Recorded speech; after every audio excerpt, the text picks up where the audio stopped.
They say the best revenge is living well. That's a lie sold by therapists to keep us from losing our minds. The real best revenge is sitting at a Michelin star restaurant on a miserable blind date, only to have your toxic ex walk in and try to publicly humiliate you. It's a nightmare scenario. Unless, of course, the quiet, boring guy sitting across from you happens to quietly run the city. This is how my absolute worst night turned into something completely different. I was 28 and thoroughly convinced that romance was just a socially acceptable Ponzi scheme. You invest your time, your energy, and your sanity only for someone else to walk away with the dividends while you're left bankrupt on a Tuesday night. That was my mindset when I found myself sitting at a corner table in Laura, a restaurant so pretentious it didn't put dollar signs next to the menu prices. I didn't want to be here. My feet hurt. My dress was too tight across the ribs, and my patience was completely shot. But my best friend Jess had worn me down with 3 weeks of relentless guilt-tripping. She promised me this guy was different. He's stable, she had said, waving her hands emphatically. He's quiet. He works in logistics or something. You need a boring man, Nora. You need a guy who owns a lawnmower and reads historical biographies. So I waited. I traced the rim of my water glass, watching the condensation drip onto the heavy linen tablecloth. The restaurant was a hum of low voices, clinking crystal, and the subtle scent of truffles and expensive gin. A chair scraped against the hardwood floor across from me. I looked up. Nora. His voice was a low rumble. It didn't boom, it didn't demand attention, but it carried perfectly over the ambient noise of the dining room. I took him in. Gabriel. He didn't look like a guy who read historical biographies. He was tall, dressed in a charcoal suit that lacked the shiny, obnoxious branding favored by the finance bros I usually dated. The cut of the fabric was immaculate.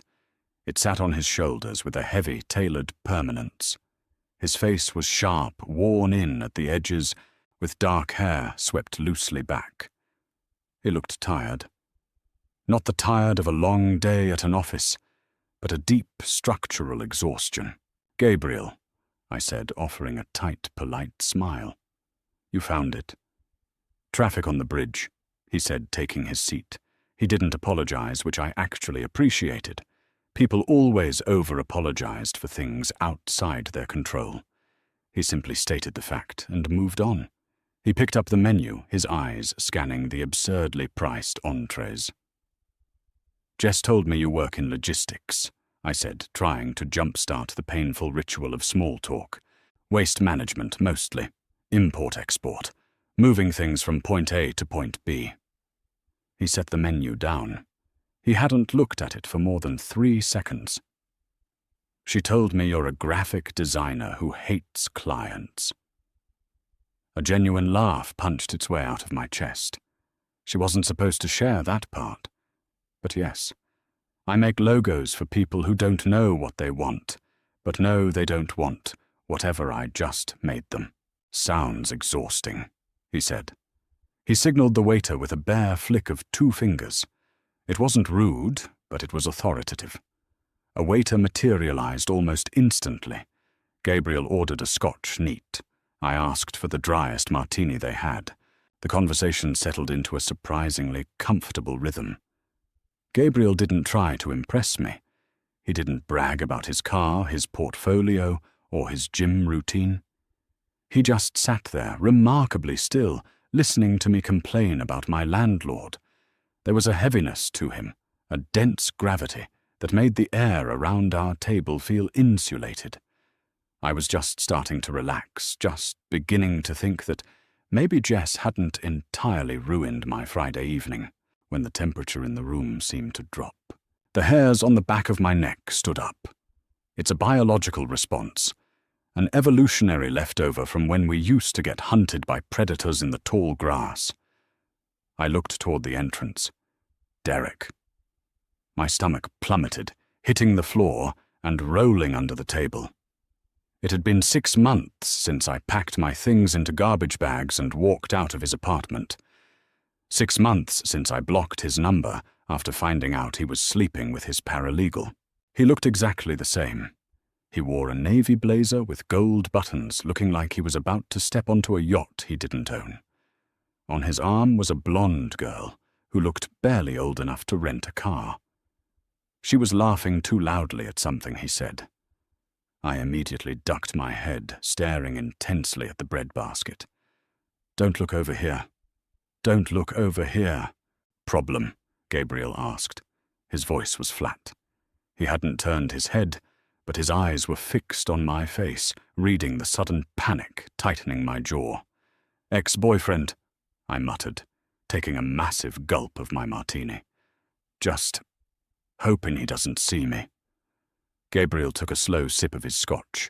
He shifted his gaze toward the front of the restaurant, tracking something. "Navy blazer. Blonde woman. Loud. That's him. He sees you." I closed my eyes. Damn it. I heard the heavy, confident footsteps approaching our table. Derek always walked like he was trying to leave dents in the floorboards. "Nora?" Wow. What a surprise. I opened my eyes.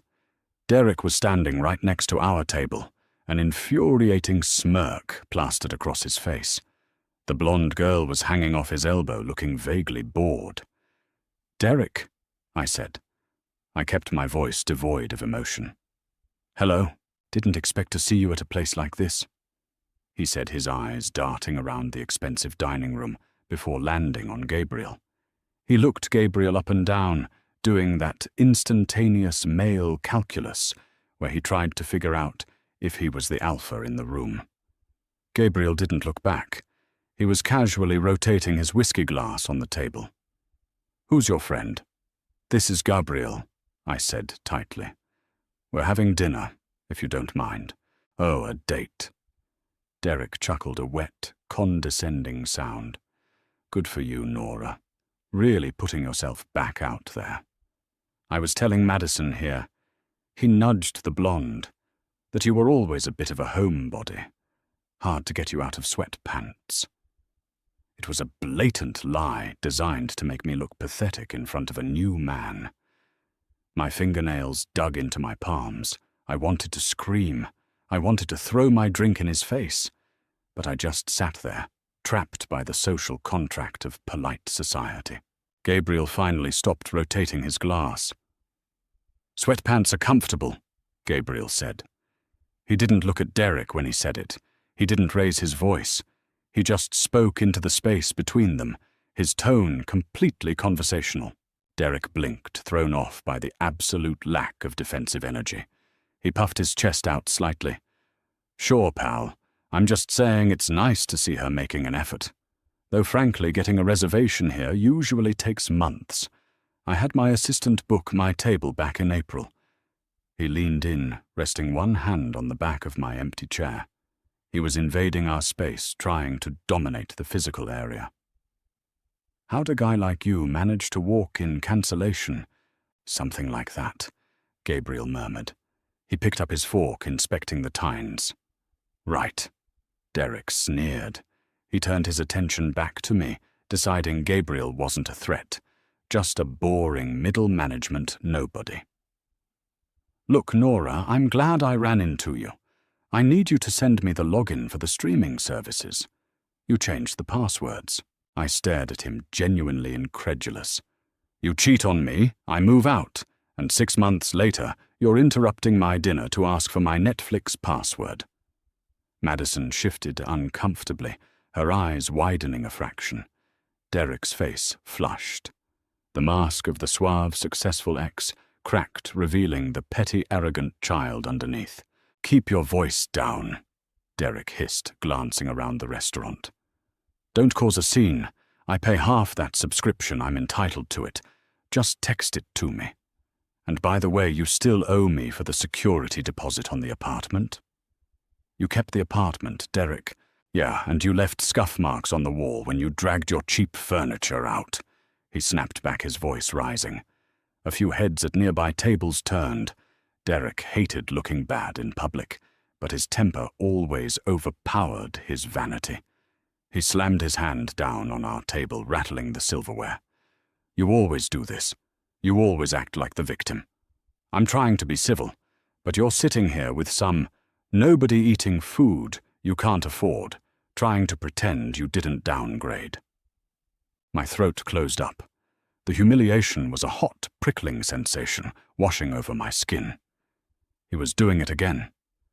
Making me feel small, making me feel like I was crazy. A heavy silence fell over our table. Gabriel placed his fork down. The soft clink sounded unnaturally loud. He finally looked up at Derek. It wasn't an angry look. There was no furrowed brow, no flared nostrils. It was the cold, vacant stare of someone looking at an insect on a countertop just before bringing down a rolled-up newspaper. The air around Gabriel seemed to warp, pulling the oxygen out of the space. "Take your hand off the table," Gabriel said. Derek scoffed, but I noticed his eyes dart down to Gabriel's hands. "Excuse me, who do you think you're talking to? I know the owner of this restaurant." "Do you?" Gabriel said. It wasn't a question. "Yeah, I do. Paul and I play golf." Derek puffed up, smelling a chance to leverage his fabricated status. He looked around and raised his hand, snapping his fingers loudly. "Hey, Paul, get over here." From across the dining room, the general manager, an impeccably dressed man in his 50s, froze. He saw Derek waving. Then his eyes drifted down to the table. He saw Gabriel. I watched the blood literally drain from the manager's face. Paul didn't walk over. He practically sprinted. He bypassed Derek, completely stopping 2 feet from Gabriel and bowing his head slightly, his hands clasped tightly in front of him. He was sweating. "Mr. Russo," Paul said, his voice trembling. "I apologize. I didn't realize you were in the dining room tonight. My staff didn't inform me." "It's fine, Paul. I didn't want to fuss," Gabriel said softly. Derek frowned, his hand dropping from the air. "Paul, what are you doing? Tell this guy who I am. Tell him I'm a VIP here." Paul slowly turned his head to look at Derek. The manager looked at my ex-boyfriend with a mixture of profound pity and absolute terror. "Sir, I need you to step away from this table. Now." "What? No, I'm Derek. We played at the club last—" "Sir." Paul interrupted, his voice dropping to a desperate whisper. "Please walk away." Derek wasn't stupid. Arrogant, yes, but not entirely devoid of survival instincts. He looked at Paul's terrified posture. Then he looked down at Gabriel. Gabriel was just watching him. Calm. Unblinking. "Who are you?" Derek asked, his voice losing all its bluster. The condescension was gone, replaced by a sudden, sickening realization that he had stepped onto a landmine. Gabriel didn't answer him. He looked at Paul. "Paul," Gabriel said softly. "This man is bothering my guest. He's ruining her appetite." "Immediately, Mr. Russo," Paul said. He snapped his fingers, and 2 massive men in dark suits, who I suddenly realized had been standing by the kitchen doors the entire time, moved forward with terrifying speed. They didn't grab Derek. They just flanked him. "Sir, your reservation is cancelled," Paul said sharply. "You will leave the premises. Now." Derek's jaw worked silently. He looked at the 2 large men, then at Madison, who had already taken 3 large steps backward toward the exit. He looked at me, a flash of genuine fear in his eyes. "Nora," he started, his voice a pathetic squeak. Gabriel leaned forward, resting his forearms on the table. The subtle movement made both of the men in suits tense up. "You're leaving," Gabriel told Derek. The quiet certainty in his voice left absolutely no room for debate. And if you ever speak to her again, if you ever text her, or call her, or stand within 50 feet of her, I won't have my people ask you to leave. I'll handle it myself. Do you understand?" Derek swallowed hard. His face was the color of old ash. He nodded once, a jerky mechanical movement, and practically scrambled backward. He didn't wait for Madison. He turned and power-walked out of the restaurant, the two men in suits shadowing him out the door. Silence descended on the table again. Paul offered one more terrified apology to Gabriel and scurried away. I sat there, my heart hammering against my ribs like a trapped bird. I looked across the table at the man Jess said worked in waste management. Gabriel picked up his scotch, took a sip and looked at me. The coldness in his eyes vanished, replaced by a mild, apologetic warmth. "Sorry about that," he said. "So, you were saying about your landlord." I stared at him. My brain felt like a car engine trying to turn over in the dead of winter. It just wouldn't catch. The waiter materialized out of thin air, looking pale and deeply focused. He set 2 plates between us with surgical precision. Seared scallops for me, a rib-eye for Gabriel. The smell of browned butter and rosemary hit my nose, but my appetite had officially left the building. The waiter vanished without asking if we needed cracked pepper. Gabriel picked up his knife. He sliced a piece of steak, his movements completely economical. He chewed, swallowed, and took another sip of his scotch. He looked up, catching my wide, unblinking stare. "The scallops here are actually worth the ridiculous price," he said. "Who are you?" The words tumbled out of my mouth before my filter could catch them. He didn't pause. He didn't do the mysterious sigh or the dramatic gaze into the distance. "I told you. I'm Gabriel. You told me you work in waste management. You told Jess you work in logistics." I gripped the edge of the table. "The manager of a Michelin star restaurant just looked at you like you were holding a detonator, Gabriel. Normal people in logistics don't have 2 guys in matching suits materialize out of the kitchen to throw out their ex-boyfriends." "Technically," Gabriel said, setting his knife down, "they work in loss prevention." Loss prevention. Restaurant security. Right. I let out a breath that was half laugh, half panic. "And I suppose the fact that the manager called you Mr. Russo and looked ready to faint is just a coincidence. You just tip really well." Gabriel leaned back in his chair. The harsh lighting from the chandelier above caught the sharp angles of his cheekbones. The exhaustion I had noticed earlier was still there, but now I understood it differently. It wasn't the fatigue of sitting in front of a spreadsheet. It was the weight of constant vigilant control. "Nora," he said softly, "I didn't lie to you. I manage waste. I manage logistics. The only difference between my business and a Fortune 500 company is that my board of directors doesn't use lawyers to settle disputes. We use leverage." The word hung in the air. Leverage. I should have stood up. I should have thrown a 20 on the table for the martini, grabbed my coat and called an Uber. Every self-preservation instinct I had cultivated over 28 years of living in a harsh city was screaming at me to run. You don't date men who carry that kind of gravity. You don't invite them into your life because they don't leave.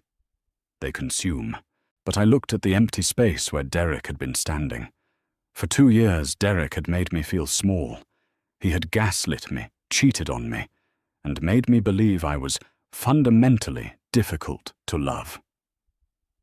In 3 minutes, without raising his voice, Gabriel had dismantled him. I picked up my fork. I took a bite of a scallop. It tasted like ash in my dry mouth, but I chewed it anyway. "So," I said, my voice shaking only a fraction. "Leverage. Is that what you were doing with Derek?" "Derek is a mosquito," Gabriel said simply. "He isn't worth leverage. He just needed to be reminded that his perceived power is entirely situational. We ate the rest of the meal in a surprisingly comfortable silence. The initial shock was wearing off, replaced by a strange, numb curiosity. Gabriel didn't offer any more unprompted confessions, and I didn't push. He asked me about my design work again, and this time I told him about the typography project I was actually passionate about, not just the corporate gigs I complained about. He listened, really listened. His eyes never drifted to his phone, never scanned the room. When he focused on you, it felt like being the only object in a very large, empty room. When the bill came, he didn't even look at the total. He just dropped a black card onto the leather folio. Outside, the autumn air was biting. The valet jogged up, bypassing a row of sleek Porsches and Mercedes, and brought around a massive matte black SUV. It looked heavy. Not just large, but dense, like it was lined with lead. The windows were tinted so darkly they looked like solid obsidian. One of the men in suits from the restaurant, the loss prevention guys, stepped out of the driver's seat. He opened the back door, his face a blank mask. "I can call a car," I said, pulling my coat tighter around my shoulders. "I'll take you home, Nora. It's late." Gabriel gestured to the open door. It wasn't a demand, but it felt inevitable. I climbed in. The interior smelled like expensive leather and faint cedar. Gabriel slid in next to me. The heavy door clicked shut with the sound of a bank vault ceiling. The city noise outside instantly vanished, cut off by inches of acoustic glass. I gave the driver my address. We pulled out into traffic. "Jess didn't know," I said quietly, watching the streetlights bleed across the tinted glass. "She set this up. She wouldn't have set me up with someone in your line of work." "She didn't know," Gabriel confirmed. "She knows my sister. My sister thought I needed to get out of the house. She gave Jess a very sanitized version of my resume." "Will I see you again?" I didn't know why I asked it. It was stupid. It was dangerous. Gabriel turned his head. In the dim light of the back seat, his eyes were unreadable. "Do you want to—" "I don't know," I said honestly. "You terrify me a little bit." A faint, genuine smile touched the corners of his mouth. "Good. You have good instincts, Nora. Most people ignore them." The SUV pulled up to my dingy brick apartment building. The streetlights flickered overhead, casting long shadows over the overflowing dumpsters I had complained to my landlord about for months. The driver got out and opened my door. "Good night, Gabriel," I said, stepping out onto the cracked pavement. "Good night, Nora." He didn't lean in for a kiss. He didn't ask for a second date. He just watched me walk up the steps, and the SUV didn't move an inch until I was safely locked inside the building. I woke up to my phone vibrating aggressively against my nightstand. The clock read 7:15 a.m. I groaned, burying my face in the pillow. My head pounded. The martini from last night was demanding reparations. I fumbled for the phone and swiped to answer without looking at the screen. "Hello." "Nora, tell me you're alive." Jess's voice was a frantic, high-pitched screech that felt like ice picks in my eardrums. "I'm alive, Jess. Why are you yelling?" "I just got off the phone with Sophia." Jess practically hyperventilated. "Sophia, Gabriel's sister, the one from my Pilates class who set you guys up." I rolled onto my back, staring at the water stain on my ceiling. "Yeah, I remember. Nora, she didn't tell me who her family was. She just said her brother ran a logistics company and needed to meet a nice, normal girl. I Googled him this morning because I wanted to see if you guys went anywhere nice. Nora. Nora." "I know, Jess." Dead silence on the other end of the line. "You know," Jess whispered. "You know he's Gabriel Russo, as in the Russo Syndicate, as in the family that the FBI has been trying to indict for racketeering, and extortion for the last 10 years. I didn't know his last name until the restaurant manager practically kissed his ring, I admitted, sitting up and rubbing my temples. But yes, I figured out he wasn't just a mid-level manager. Are you okay? Did he do anything? Oh my God, I set you up with a mob boss. I'm going to federal prison. I'm an accessory to a blind date. Jess calmed down. He was incredibly polite. He paid for dinner, he listened to me vent, and he dropped me off. He didn't try anything. I paused, remembering the cold, terrifying vacuum he had created when Derek showed up. Actually, Derek crashed the date. Derek, that slimy bastard, showed up. What happened? Gabriel had him thrown out. It was efficient. Jess let out a long, shaky breath. Okay. Well, you're alive. You're unhurt. Block his number. Change your locks. We will never speak of this again. I'm so sorry, Nora. I'm so sorry. We hung up. I dragged myself out of bed and made a pot of terrible coffee. The morning light filtering through my cheap blinds made the events of last night feel like a bizarre, gin-soaked fever dream. A mob boss. I had eaten scallops with a man who could probably make people disappear. I shook my head, trying to clear the lingering fog. I needed a shower. I needed to go to work and look at typography until my eyes bled. I needed normalcy. I grabbed my towel and walked into the hallway. And stopped. My front door was open. Not wide open, but cracked about 2 inches. My heart instantly seized in my chest. I had locked it. I vividly remembered turning the deadbolt after I walked inside last night. The lock was notoriously sticky. You had to pull the handle toward you while turning the key. I never forgot to do it. I dropped the towel. I looked around for a weapon settling on a heavy ceramic vase Jess had given me for my birthday last year. I crept toward the door, my bare feet silent on the cheap laminate flooring. Through the crack, I heard a heavy, rhythmic thudding sound coming from the hallway. Someone was out there. I gripped the vase tighter, my knuckles turning white. I kicked the door open and raised the vase, ready to smash it over the head of whoever was breaking in. I froze. It wasn't a hitman. It wasn't Derek coming back for revenge. It was my landlord, Mr. Henderson. He was a notoriously lazy, miserable man who wore stained undershirts and ignored maintenance requests for months. But right now, he was wearing a button-down shirt, tucked into slacks, sweating profusely and aggressively, using a power drill on the frame of my front door. He jumped when I kicked the door open, dropping the drill. Miss Nora. He gasped, his eyes wide and terrified. Jesus, you scared me. Mr. Henderson, what are you doing to my door? I lowered the vase slightly, though my heart was still hammering against my ribs. I'm replacing the lock, he stammered, wiping his forehead with the back of his hand. And the frame. It's solid steel, reinforced now. Just putting the finishing touches on. I stared at him. I asked you to fix that lock 4 months ago. I know. I've been neglectful. Terribly neglectful. He looked over his shoulder, down the empty hallway, as if expecting someone to jump out of the shadows. And the fridge? The new one is coming at noon. Stainless steel.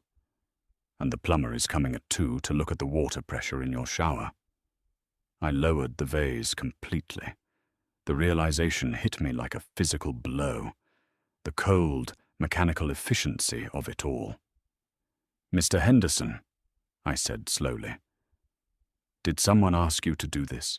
He swallowed hard. His Adam's apple bobbed in his throat.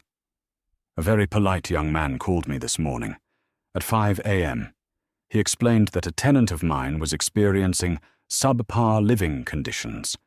He suggested it would be in my best interest for my health and the health of my properties to rectify the situation immediately. Mr. Henderson looked at me, his eyes pleading.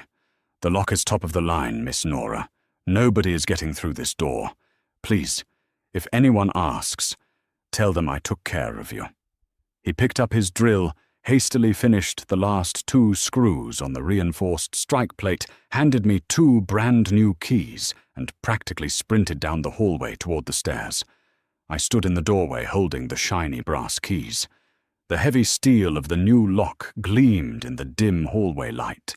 Gabriel hadn't asked for a second date. He hadn't sent flowers. He had fundamentally altered the reality of my daily life before I even woke up. He had reached into the mundane, frustrating corners of my existence and forcibly fixed them.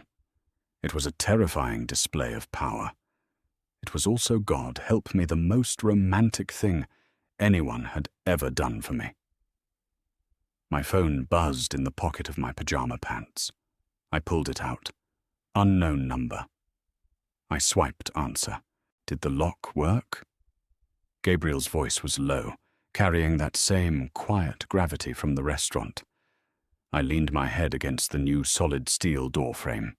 "You can't go around threatening my landlord." I didn't threaten him. I offered constructive feedback on his property management style. I could hear the faint sound of traffic in the background.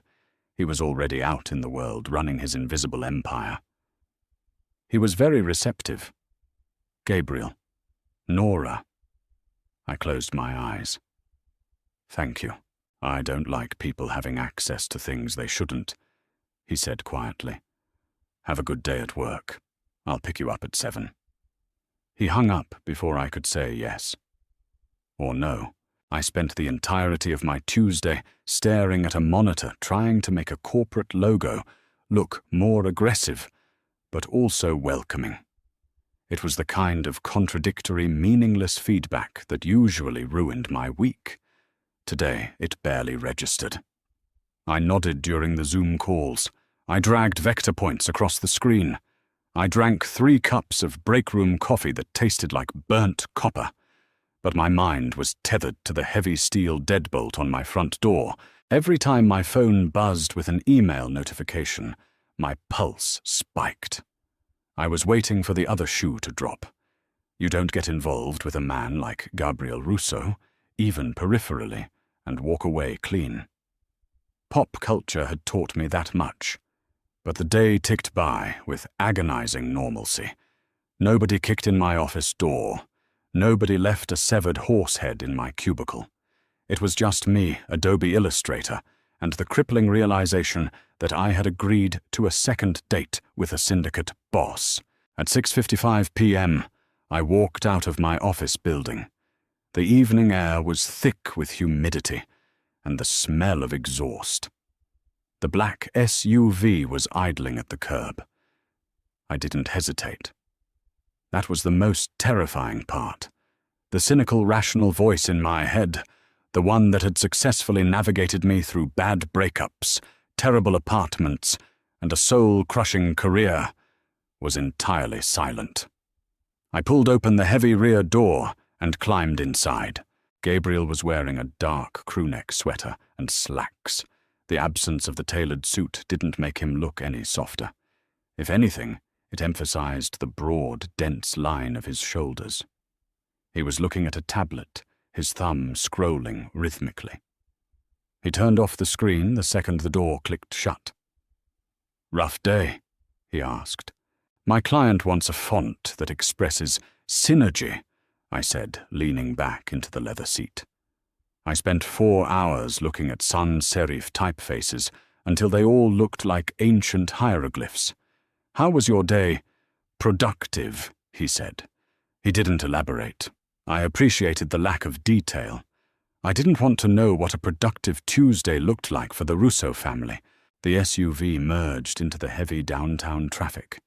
I watched the city lights slide across the tinted glass. "Where are we going? Please tell me it's not another restaurant where the staff looks at you like you're going to order an execution for the main course." Gabriel let out a low, quiet breath that might have been a laugh. No. No Michelin stars tonight. You didn't eat your dinner yesterday. My ex-boyfriend kind of killed my appetite. I noticed. We drove out of the commercial district, heading toward the older industrial edge of the city. The glass skyscrapers gave way to brick warehouses and chain-link fences. The streetlights here were sparser, casting long, bruised shadows across the pavement. The SUV finally pulled up to a faded, aluminum-sided diner. The neon sign in the window was half burnt out, buzzing with a persistent electrical hum. It looked closed. The driver got out and opened my door. I stepped onto the cracked asphalt. The air smelled like fried onions and impending rain. Gabriel walked past me and pushed open the diner's glass door. The bell above it chimed a hollow, cheerful sound, completely at odds with the neighborhood. I followed him inside. The place was empty, save for an older man behind the counter, aggressively scrubbing the grill with a wire brush. He wore a stained white apron and had forearms the size of canned hams. He looked up, his scowl deepening, ready to yell that the kitchen was closed. Then he saw Gabriel. The reaction wasn't the pure, unadulterated terror of Paul, the restaurant manager. It was something deeper. Respect mixed with a heavy dose of resignation. The man set the wire brush down and wiped his hands on a rag. "Gabriel," the man said. His voice sounded like it had been dragged over gravel. "Evening, Sal. Kitchen still hot. For you always. The usual. 2. Gabriel said, guiding me to a vinyl booth in the back corner. The red upholstery was patched with silver duct tape. The Formica table was sticky. It was aggressively, unapologetically real. I sat down, sliding into the booth. Gabriel sat across from me. He didn't look out of place here. In the sterile high-end restaurant, he had looked like a predator tolerating a cage. Here, under the flickering fluorescent lights, he looked native to the environment. "So," I said, tracing a coffee ring on the table, "this is where the head of the Russo family takes a date." Gabriel rested his forearms on the table. He didn't flinch at the title. "This is where I take someone when I want to actually talk to them. Fancy restaurants are built for performances. I have to perform enough during the day." Sal walked over, dropping 2 thick, heavy ceramic mugs of black coffee on the table. He didn't ask if we wanted cream or sugar. A few minutes later, he returned with 2 massive plates of steak and eggs, the yolks bright yellow against the heavily peppered meat. I picked up my fork. I was ravenous. I took a bite of the steak. It was incredible. Salty charred, perfect. "You're not asking the questions," Gabriel observed, taking a sip of his coffee. His dark eyes watched me over the rim of the mug. "What questions?" "The ones people usually ask when they figure out who I am. Am I going to get them killed? Have I ever shot anyone? Do I keep money in the walls? Do you... No. Drywall is a terrible insulator for cash. It molds." I swallowed my food and met his gaze. "I'm not asking because I don't want to know the answers, Gabriel. I'm a pragmatist. My ex-boyfriend was a junior partner at a law firm who cried when he got a parking ticket, and he managed to destroy my self-esteem for 2 years. You fixed my front door and fed me steak. I'm currently ignoring the macro ethics of your profession in favor of the micro-benefits to my life." Gabriel stopped chewing. He stared at me for a long, heavy moment. The silence stretched thick and absolute. Then, very slowly, a genuine, unguarded smile broke across his face. It changed his entire structure. The exhaustion melted, revealing something intensely sharp and entirely focused on me. "You are a very pragmatic woman, Nora." "I try to be." "Good, because you're going to need to be." We ate in companionable silence. The diner was a pocket of isolation from the rest of the world. The rain had started outside, a steady rhythmic drumming against the dirty glass windows. It felt safe. It felt insulated. It was an illusion, of course.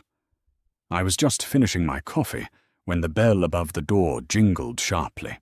The shift in Gabriel was instantaneous. It wasn't a physical movement, but a complete atmospheric change. The relaxed, open man sitting across from me vanished. The temperature in the booth plummeted. His eyes snapped toward the entrance, calculating, categorizing, and assessing the threat level in a fraction of a second. I turned my head. A man stood dripping in the doorway. He was young, maybe early 20s, wearing a soaked windbreaker. He looked frantic. He scanned the empty diner, saw Gabriel in the back booth, and visibly swallowed. Sal stepped out from the kitchen, a heavy wooden rolling pin gripped loosely in his right hand.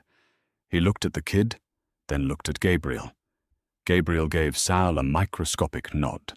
Sal retreated back into the kitchen, though he didn't close the swinging door all the way. The kid walked toward our booth. His sneakers squeaked on the wet linoleum. He stopped 3 feet from the table, shivering. "Mr. Russo," the kid stammered. His eyes darted to me, then back to Gabriel. "I'm sorry. They said I could find you here." Gabriel didn't offer a greeting. He didn't tell the kid to sit down. He just stared at him. The silence was a physical weight, pressing down on the kid's shoulders. "It's the docks." The kid blurted out the words, tumbling over each other. "The shipment from the South End. Carter." Carter opened the container early. He didn't wait for the inspector. The local PD rolled by and saw the crates. They didn't seize it, but they're sitting on it. They're waiting for a warrant. Gabriel closed his eyes for exactly 2 seconds. When he opened them, they were terrifyingly blank. "Where is Carter?" Gabriel asked. His voice was a whisper. It was the same tone he had used on Derek. "He's in the warehouse. He locked himself in the office. He's panicking, Mr. Russo. He wants to burn the crates before the warrant comes through. If he burns the crates, he burns the warehouse. If he burns the warehouse, he burns my infrastructure." Gabriel picked up a napkin, carefully wiping a drop of coffee off the Formica table. The methodical, slow movement was at total odds with the panic radiating from the kid.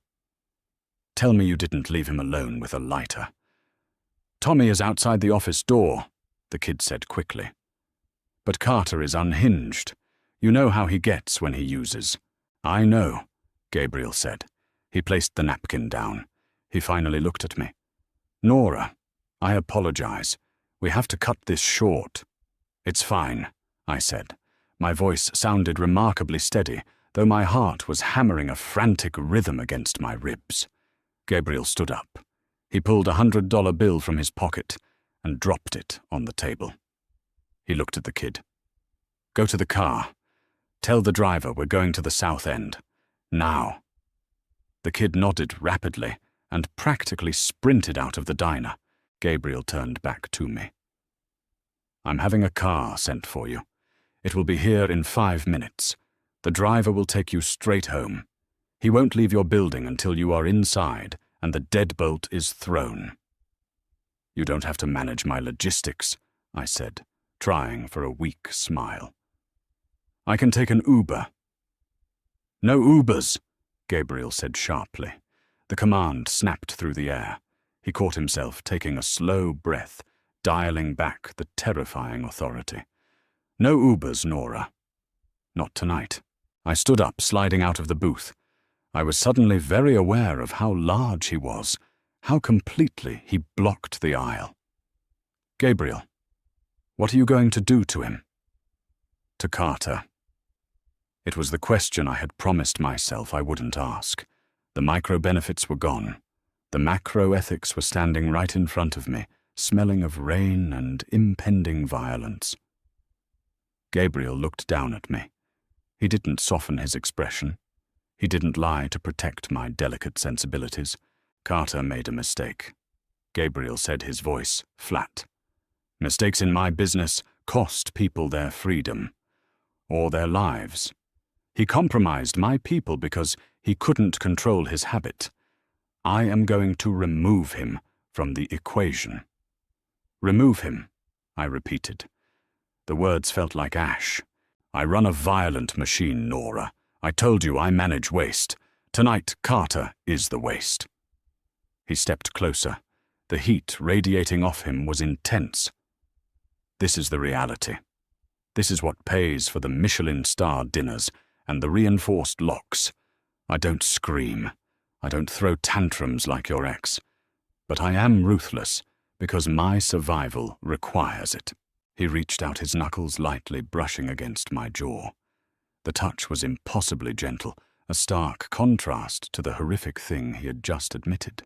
This is the boundary, Gabriel said softly. This is where normal girls turn around and run away. The car will be here in 3 minutes.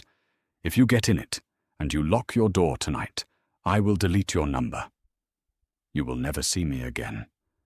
You can go back to your fonts and your terrible clients, and I will be a story you tell Jess after a few glasses of wine. I stared up into his dark, exhausted eyes. The logical part of my brain was screaming at me to run. Run to the car. Change cities. Disappear. He was offering me a clean break. And if I don't want you to delete my number? I asked. Gabriel's jaw clenched. The muscle feathered under his skin. Then you are stepping over the line, and I don't let people step back once they cross it.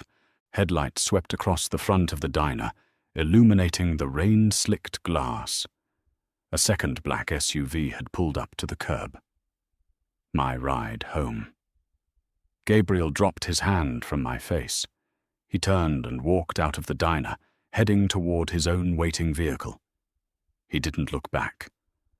I stood in the empty diner listening to the rain, the hissing grill, and the sound of 2 distinct paths diverging in front of me. I looked at the heavy mug of coffee on the table. I looked at the door. I pulled my coat tight against my chest, walked out into the downpour, and pulled open the door of the waiting car. The ride back to my apartment was entirely silent. The driver, a broad-shouldered man whose neck strained against his shirt collar, didn't turn on the radio. He didn't ask how my night was. He drove with a smooth, aggressive efficiency, cutting through the rain-slicked streets like a shark moving through dark water. I sat in the back, watching the blurry neon lights of the city smear across the tinted glass. Gabriel had given me a perfectly clean exit. It was wrapped in a threat, the deletion of a number, the absolute severing of ties, but it was an exit nonetheless. My life could go back to what it was at 8 a.m. on Friday morning. I could go back to dodging Derek's petty texts, fighting with my landlord over water pressure, and going on blind dates with men who talked about their crypto portfolios for 2 hours. It would be safe. It would be entirely suffocatingly normal. The SUV pulled up to my building. The driver killed the engine, stepped out into the downpour, and opened my door. He walked me up the concrete steps, standing rigidly on the landing, while I fumbled for my new keys. I slid the heavy brass key into the steel lock. It turned with a satisfying heavy clack. I pushed the door open, stepped inside, and looked back at the driver. He was waiting. "Good night," I said. He gave a sharp nod. "Lock it, miss." I closed the door. I threw the deadbolt. I leaned my forehead against the cool steel. The apartment was completely quiet, save for the faint hum of the refrigerator. It was my sanctuary. It was my cage. I walked into the living room, didn't bother turning on the lights, and sat down on my cheap, uncomfortable sofa. I pulled my phone out of my coat pocket. The screen cast a harsh blue glow across the dark room. I opened my contacts. I stared at the blank entry where I had saved his number. No name. Just a string of digits. "If you get in it and you lock your door tonight, I will delete your number." My thumb hovered over the keyboard. I was 28 years old. I had spent my entire adult life playing it safe, shrinking myself down to fit into the cramped, acceptable spaces left behind by arrogant men. I had played by the rules of civil society, and my reward had been a profound, lingering misery. Gabriel Rousseau didn't play by the rules. He made them. I typed a message. I didn't overthink it. I didn't draft it in the Notes app first. The door is locked. But I'm not running. Don't delete the number. I hit send. I didn't expect a reply. I threw the phone onto the cushion next to me, pulled a blanket over my knees, and fell asleep right there in my work clothes, listening to the rain beat against the window pane. The next day was a master class in disassociation. I went to the office. I presented 3 variations of a logo to a startup founder who used the word disrupt 6 times in a 10-minute call. I ate a sad turkey sandwich at my desk. I also scoured the local news sites. I looked for fires. I looked for police raids on the South End docks. I looked for obituaries mentioning a man named Carter. There was nothing. Not a whisper. It was as if the crisis in the diner had never happened. The realization settled heavy in my stomach. Gabriel's world operated entirely beneath the surface of mine. When things broke, they were fixed quietly. When people became waste, they simply ceased to exist in the public record. I got home at 6 p.m. The lock worked perfectly. The apartment was exactly as I had left it. At 9 p.m., a knock sounded at my door. It wasn't a frantic pounding. It was 3 solid, deliberate strikes against the steel. I walked over my pulse, suddenly vibrating in my throat, and looked through the peephole.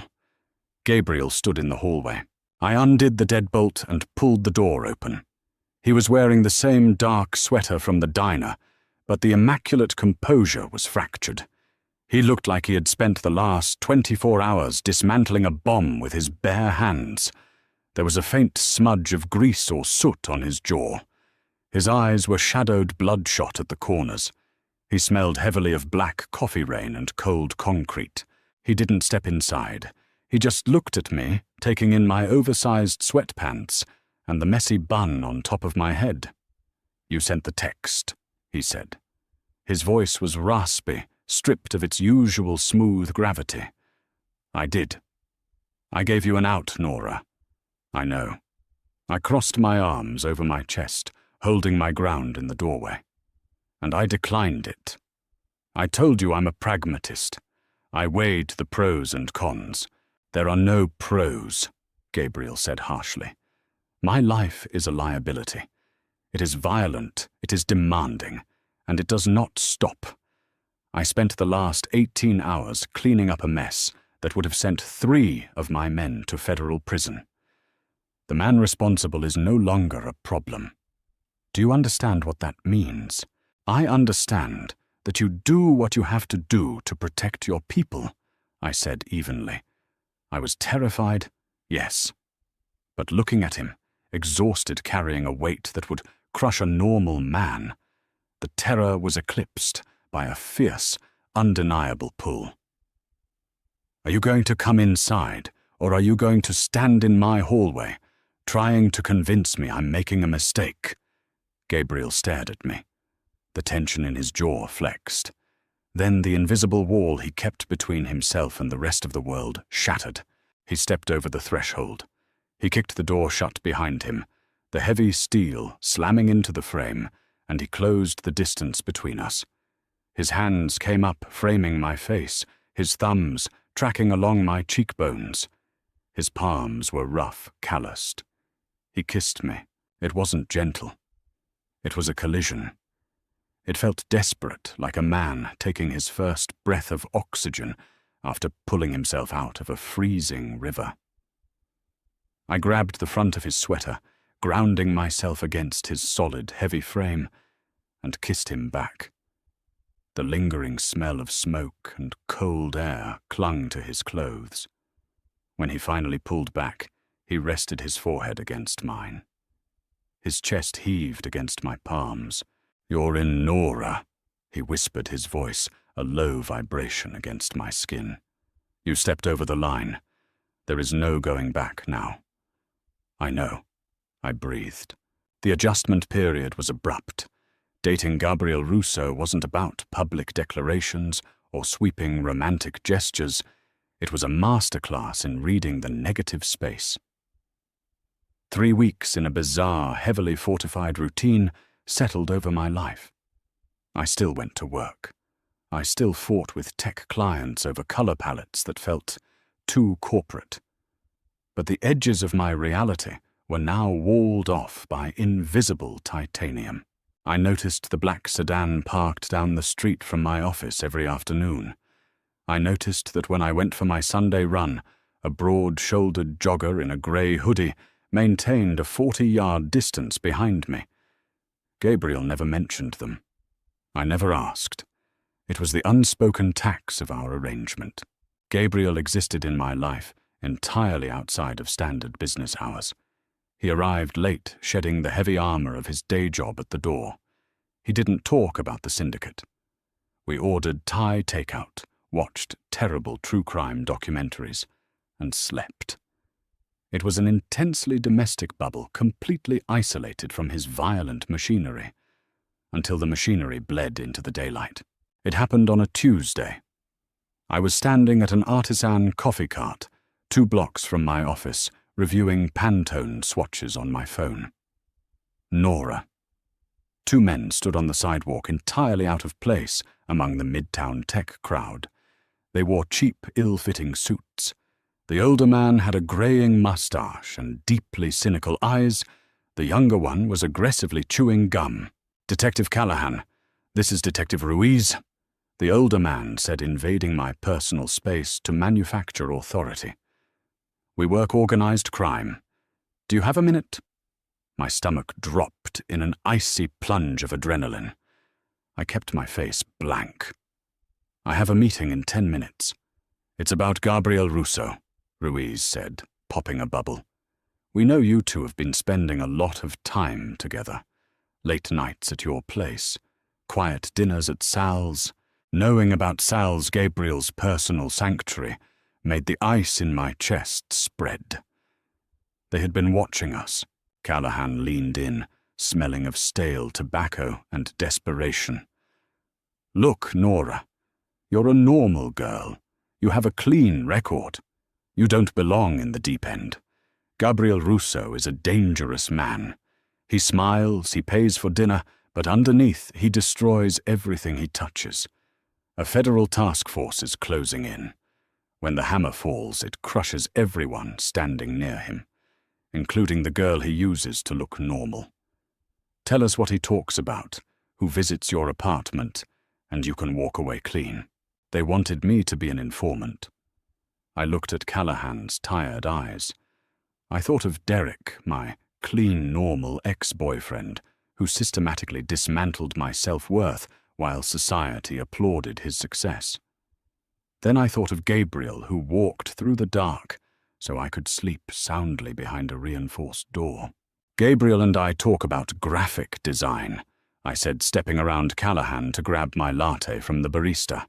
"He has strong opinions on sans serif fonts. If you want a statement on typography, call my lawyer. Have a good afternoon, detectives." I walked away without looking back, but my hands shook so violently I spilled hot coffee over my knuckles. I didn't call Gabriel. I finished my workday.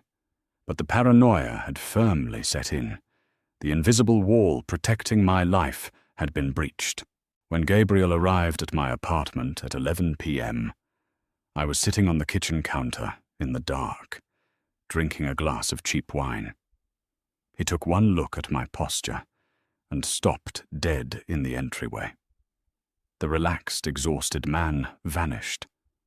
The apex predator snapped into focus. His dark eyes scanned the shadows of the room, calculating trajectories, looking for broken glass, searching for a threat. "What happened?" he demanded. The temperature in the room plummeted. "Nothing physical," I said, taking a sip of wine to wet my dry throat. "2 city detectives paid me a visit at the coffee cart today. Callahan and Ruiz. They warned me about federal indictments. They wanted me to report back on you." Gabriel didn't move. He stood absolutely motionless in the hallway, the leather of his jacket creaking slightly as his chest expanded with a slow, intensely controlled breath. "Did they touch you?" The words were barely a whisper, yet they vibrated with a lethal, terrifying violence. "No, just talked." Gabriel closed his eyes. He pinched the bridge of his nose. The sheer magnitude of the rage rolling off his frame was suffocating. When he opened his eyes, they were completely black. He pulled his phone from his pocket, dialing a number without looking away from me. "It's me. Pull the file on Callahan Organized Crime Division. Debts leverage everything. By morning." He dropped the phone on the counter and stepped in, caging my knees with his hands. "They will never approach you in daylight again. I'm going to ruin them." I didn't sleep that night. I lay wide awake in the dark, staring at the water stain on my ceiling, hyper-aware of the solid, heavy warmth of Gabriel beside me. He slept the way he executed every other aspect of his life, with absolute stillness and deep, unwavering focus. His chest rose and fell in a slow, hypnotic rhythm. I turned my head, studying the sharp lines of his profile, illuminated by the faint, orange glow of the street lamp outside. I reached out, my fingertips lightly tracing the line of a faded, jagged scar resting just above his collarbone. The skin there was rough, a physical map of a violently guarded life. He had promised to ruin 2 decorated city detectives. He had said it with the casual, terrifying certainty of a man predicting the sunrise. I lay there listening to him breathe, waiting for the guilt to set in. It never came. The execution of that promise took exactly 72 hours. Those 3 days were a bizarre exercise in cognitive dissonance. I went to work. I sat in brightly lit conference rooms and listened to marketing managers debate the emotional resonance of different shades of cyan. I drank lukewarm tap water. I nodded at appropriate intervals. But beneath the mundane surface of my day job, a countdown was ticking. I was waiting for the explosion. I expected SWAT teams or a shootout on the evening news, or Callahan kicking down my cheap steel door. But Gabriel didn't build his empire on loud, messy explosions. His violence was structural.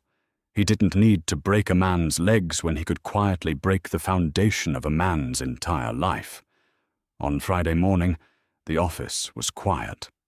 I was at my desk, aggressively ignoring a client's email demanding more pop in a grayscale brochure when my phone buzzed against the cheap laminate wood. It was a text from Jess, just a link to a local news site. No context. I clicked it. The page loaded, displaying a small headline buried in the metro section. "Veteran organized crime detective suspended amid internal affairs probe." I read the 4 short paragraphs. Detective Callahan had been placed on administrative leave following an anonymous, highly detailed tip that exposed severe, undisclosed financial entanglements. The article outlined a string of massive gambling debts. It detailed a second mortgage tied to an offshore shell company in the Caymans. It was the kind of deeply buried, heavily sanitized dirt that ended careers, revoked pensions, and resulted in quiet, desperate pleas for early retirement. The final sentence was a brief footnote mentioning his partner, Detective Ruiz. He hadn't been fired. He had been abruptly reassigned to a property evidence warehouse in the furthest, most desolate county in the state, effective immediately. They hadn't been killed. They had been erased, stripped of their badges, their authority, and their ability to ever approach me on a sunny Tuesday afternoon again. I set the phone face down on my desk. I leaned back in my ergonomic chair. I looked at my hands. They weren't shaking. My stomach wasn't turning. I didn't feel sick or compromised. I felt an overwhelming, profound sense of safety. It was a dark, twisted kind of safety, built on extortion and ruined livelihoods, but it was incredibly real. For 2 years, I had let Derek convince me I was crazy helpless and easily replaced. Society had protected Derek because he wore a nice suit and worked at a law firm. Gabriel didn't care about society's protections. He had dismantled my ex-boyfriend in 3 minutes, and he had systematically dismantled a federal investigation simply because 2 men made me feel uncomfortable on my coffee break. That night, when I climbed into the back of the idling black SUV, the driver didn't take the familiar route toward my dingy neighborhood. He navigated through the dense city center, pulling down a concrete ramp into the subterranean garage of a massive glass-fronted high-rise. Gabriel was waiting for me at the private elevator. He wore a crisp white shirt, the sleeves rolled up to his elbows, exposing the thick, corded veins in his forearms. He didn't say a word as I stepped in beside him. The steel doors slid shut, sealing us in. He just reached out, wrapping an arm around my waist, pulling me flush against his side. His hand rested heavy and warm on my hip. The penthouse occupied the entire top floor. It was vast, silent, and strictly minimal. There was no clutter, no unnecessary noise. The floor-to-ceiling windows offered a sprawling, unbroken view of the city grid. From up here, the streets looked like golden arteries pulsing in the dark. The people below were entirely invisible. Gabriel walked over to a dark wood console. He poured 2 glasses of scotch. He handed me one, his knuckles briefly brushing against mine. The heavy crystal felt cold against my palm. "I saw the news," I said, quietly. I looked out over the skyline, watching the headlights move in slow, distant rivers. Gabriel took a sip of his drink. He didn't look at the view. He looked at me. "I told you they wouldn't approach you again. Callahan was a hypocrite with a severe gambling addiction. I simply provided the documentation to internal affairs. They handled the rest. You ruined him.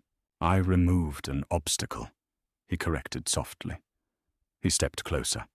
The absolute quiet of the penthouse amplified the low, dark register of his voice. "This is it, Nora. The final line. I can have the driver take you home right now. You can go back to your fonts and your life, and I will be a ghost." It was a test. He needed to know if I could stomach the reality of the man standing in front of me. He wasn't a misunderstood anti-hero. He was the apex predator of this city. I stepped closer to him. The scent of cedar and expensive scotch enveloped me. I looked up into the hard, unforgiving lines of his face. He was a monster, yes, but he was my monster. He stood between me and a world that had always tried to make me smaller, and with him I was entirely untouchable. "No," I said, my voice dead steady. "I'm not going anywhere." Gabriel's eyes darkened, the pupils expanding. The rigid, flawless control he always maintained finally snapped. He took the glass out of my hand, setting it blindly onto the sill, and pulled me hard against his chest. His mouth crashed down on mine, hungry, possessive, and absolute, claiming the final willing surrender of my old life. The city lights burned far below us, millions of people living their normal, safe lives. I didn't envy them anymore. I had found my place in the dark. If you loved seeing Nora finally embrace the dark side, and Gabriel prove exactly why you don't mess with what's his smash, that like button. This story proves that the best revenge against a toxic ex isn't just moving on, it's leveling up in ways they can't even comprehend. Gabriel is the ultimate quiet protector, and their dynamic is absolute fire. Do you think Nora made the right choice by choosing loyalty to a syndicate boss over a normal life? Drop your thoughts in the comments below. Don't forget to share this video, subscribe to the channel, and hit the bell so you never miss another intense, dark romance story.